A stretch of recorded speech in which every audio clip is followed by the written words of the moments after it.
let's go ahead and open Premiere Pro.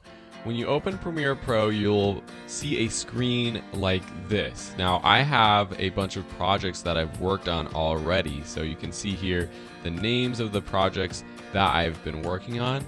You won't have that if you're opening up Premiere Pro for the very first time.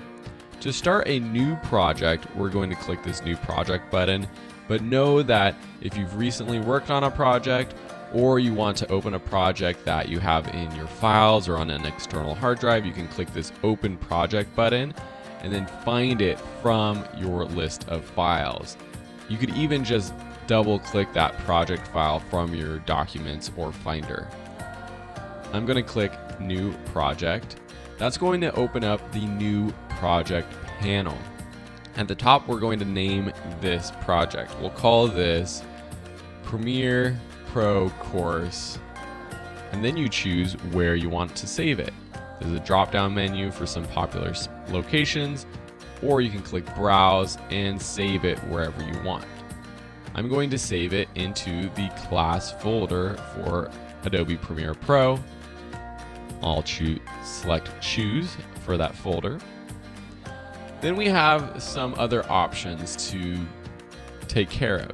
Depending on how fast your computer is, choose that GPU acceleration option if you have it. If not, it's okay. You might just have a little bit of issues if you're trying to edit big, large 4K footage. For video display format, I choose timecode. You might want to use feet or frames if you're editing an actual film that was shot on film, but for most digital projects, timecode is good. Display format, audio samples is good. Capture format, we're not going to be capturing anything via Adobe Premiere Pro. This is if you had a camera or a deck plugged into your computer and you wanted to capture footage from a tape. For Scratch Disk, this is important though.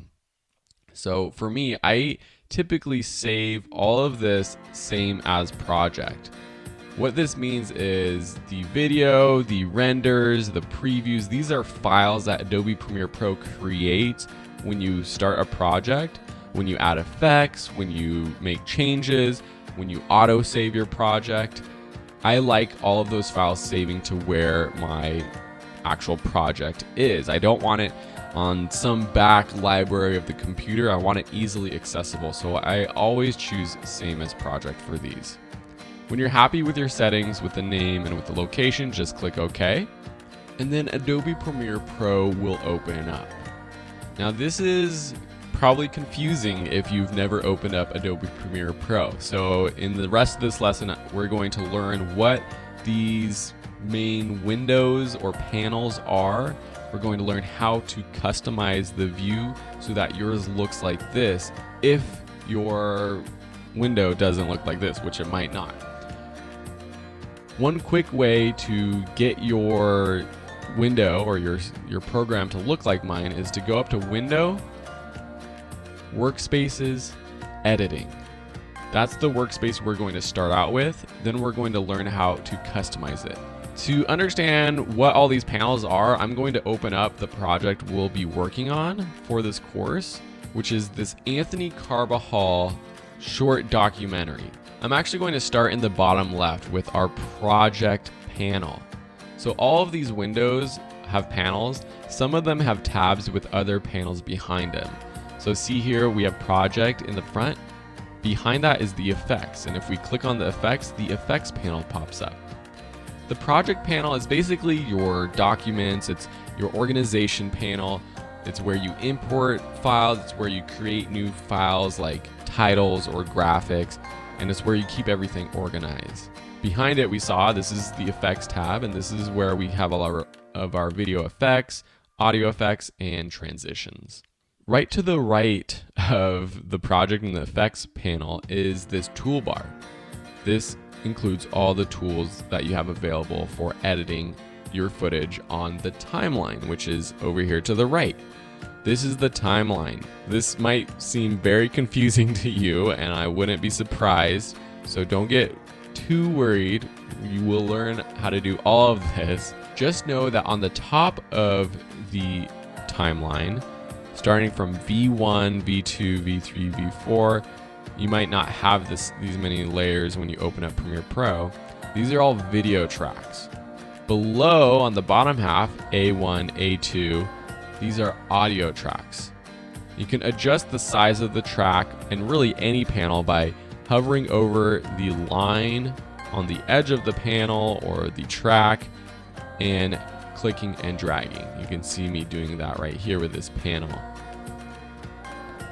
So all of these things I can make smaller so you can see all the 3 audio tracks, and there's actually 9 video tracks that we're using. It's a lot. And it goes from 0 seconds to 1 minute. And you can see the seconds and the milliseconds right here. Over on the right are our audio monitor. So if I play through this, I'm just going to turn the audio off, but if I play through it, you can see the audio levels bouncing up. So this is a good audio monitor to use. This also brings us to the program monitor up here. As I play through this, this is the final product, or at least the product we're working on down here. So everything we add to, and you can see Anthony being funny right here for the ALS Ice Bucket Challenge. Threw on a bikini. He's a really out there, extroverted guy. I thought it would be funny, and we're gonna learn more about his story and what this project is all about throughout these lessons. So I don't want to give everything away yet, but just know he's a very extroverted, funny guy. So this, you can see we've added all kinds of things. We've added graphics, we've added transitions, we've added motion to photos, we've added, you can't tell, but we've added color correction, adjustment layers, titles, so many things to this track. And that's what all these different blocks are. Video tracks, graphics, titles, color correction layers. Don't worry, we'll learn all of it.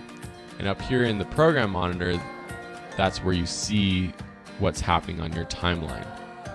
There's these buttons down here that allow you to control playing the video track. Pressing spacebar allows you to play or stop, or you can press these buttons too. And realize that I'm just skimming over a lot of these buttons. There's so many buttons that I'm not explaining right now. And I had taught a Premiere Pro course before where I tried to explain every button as I went through everything. That doesn't work that well. There is just too much going on. And so with this class, we're going to learn as we actually create and as we go on. If you have any questions about any of the content in this course, head over to the Q&A tab. First, search and see if anyone else has asked that same question, or if they haven't, ask a new question by clicking the Ask New Question button, typing in your question title, and then describing what issue or what you're trying to figure out. If it's something very specific about what you're trying to do with your project, it always helps if you post a screenshot of your Premiere Pro screen so I can see what's going on. Anyway, so this is the program monitor up here. And up here on the left, we have our source, effects controls, and audio track mixer. And you might not have audio track mixer, but I'll show you how to open those panels and close panels in just a sec. The source monitor is where you preview your clips. So down here we have our folders of videos. If I open up our interview folder, I double click our first clip, and then it opens up into our source monitor. If I open up our music folder and open up a music clip, our music waveform clip pops up, open up here so we can check it out. Effects controls, this is where we actually change how effects look or the settings of an effect. So for example, I'm going to click this adjustment layer, or really any of these layers. So we have a video layer, and you can see when I click on that, you see a motion, opacity, time remapping, all these tabs open up. Some of these come included with every layer that you put on your timeline. Something like the lumetri color effect, that's something that I added afterwards. That's an effect down here in the effects panel that we added. We'll learn how to do that in this course. And then the last one is the audio track mixer. You might not have this open, and if you don't have it open, let me show you how to do that. But first, let me close it. And you can close any of these panels by right-clicking and choosing Close Panel. So if you don't have the audio track mixer open, go up to Window and click the audio track mixer right here. That pops open audio track mixer. Now it might not have opened it up right here in this source monitor panel up here in the top left. So to customize your space, let's go back to our other project. So here we're in our other project. It still has the audio track mixer open. Say we want to move this audio track mixer down below our project panel, or in this panel behind effects. We can click any of these panels, drag it around, and move it. And you can see as I move it, different panels get highlighted. If I want to just add it right into this panel, just drag it into the middle and let go. You can see that it drags it into this panel. If I want, I can actually add it to the top and add a completely new panel, or the right, or the bottom, or the left. So see what happens when I click and I unclick over here when it's highlighted in the right, a new panel pops open. Or if I want it on the left up here, it opens up a new panel on the left.